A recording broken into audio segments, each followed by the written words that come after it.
Bahadur Shah park পুরান ঢাকা সদরঘাটের সন্নিকটে লক্ষ্মীবাজারে অবস্থিত একটি ঐতিহাসিক স্থান এবং বহু ঐতিহাসিক ঘটনার সাক্ষী। পার্কটিতে প্রবেশের জন্য পূর্ব এবং পশ্চিম পাশে দুটো প্রধান ফটক বা গেট রয়েছে। 18 শতকের শেষের দিকে এখানে ঢাকার আর্মেনীয়দের বিলিয়ার্ড ক্লাব ছিল। ক্লাব ঘরের সাথেই ছিল একটি মাঠ বা ময়দান।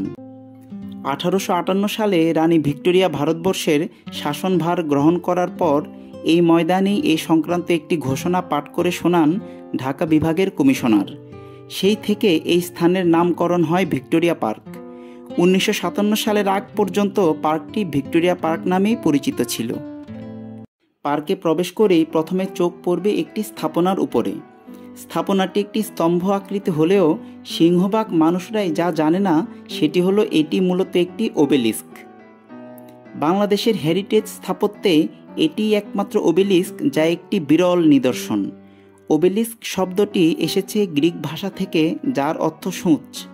মিশরীয় নির্মাণ শৈলীর এগুলো দীর্ঘ পাতলা, উপরের দিকে সামান্য সরু সোজা করে স্থাপিত পাথরের স্তম্ভ এবং শীর্ষদেশ পিরামিডের মতো তীক্ষ্ণ। একক গ্রানাইট পাথর কেটে এই স্থাপনাটি নির্মিত হয়ে থাকে। পার্কের এই ওবেলিস্ক খাজা হাফিজুল্লাহর স্মরণে নির্মিত। খাজা হাফিজুল্লাহ ছিলেন নবাব স্যার খাজা আহসানুল্লাহর জ্যেষ্ঠ পুত্র। তিনি ঢাকার পরবর্তী নবাব হবেন এমনটি চিন্তা করে সবাই তাকে সমীহ করতেন। কিন্তু 1884 সালে হঠাৎ হাফিজুল্লাহর অকাল মৃত্যুতে নবাব পরিবার তথা সারা ঢাকা শহরই শোকে কাতর হয়ে পড়ে। তখন ইংরেজরা নবাবকে সান্ত্বনা দেওয়ার জন্য এবং খাজা হাফিজুল্লাহর স্মৃতিকে জীবিত রাখতে পরবর্তী প্রজন্মের জন্য তার পরিচিতিমূলক একটি স্মৃতিস্তম্ভ তৈরি করেন। তৎকালীন ভারতের রাজধানী কলকাতা থেকে গ্রানাইট পাথরের তৈরি বৃহদাকার স্মৃতিস্তম্ভ জাহাজে করে আনা হয় এবং এখানে স্থাপন করা হয়। এর চারপাশ অত্যন্ত মসৃণ।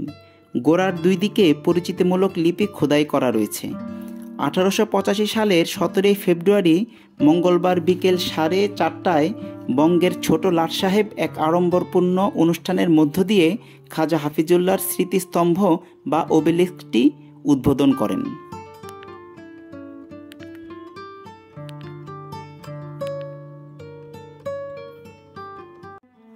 বাংলাদেশের নিরিখে একেবারে বিরল স্থাপত্য হলেও এটি রক্ষণাবেক্ষণে কারো কোনো উদ্যোগ নেই। এর চারপাশ ঘিরে নেই কোনো সুরক্ষা দেয়াল। বেদিটি ঘিরে 4 কোণে লোহার তৈরি 1.5 ফুট উচ্চতার 8টি কারুকার্যমণ্ডিত রড নিদর্শন থাকলেও বর্তমানে রয়েছে মাত্র একটি।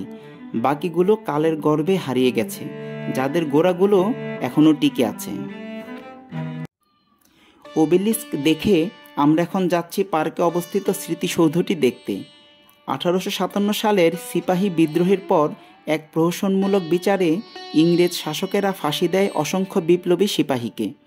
তারপর জনগণকে ভয় দেখাতে সিপাহীদের লাশ এনে ঝুলিয়ে দেওয়া হয় এই ময়দানের বিভিন্ন গাছের ডালে।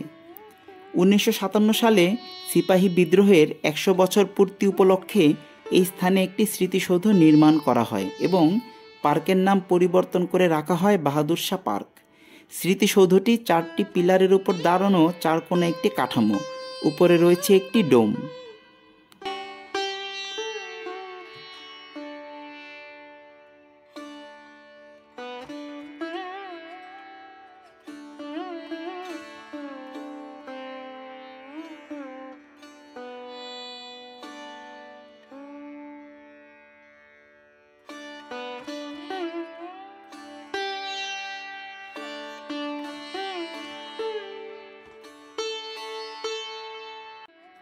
সবুজ শ্যামলে ঘেরা বাহাদুর শাহ পার্ক ঢাকার ব্যস্ততম নগর জীবনে আগত ভ্রমণকারীদের মনে এনে দেয় প্রশান্তি।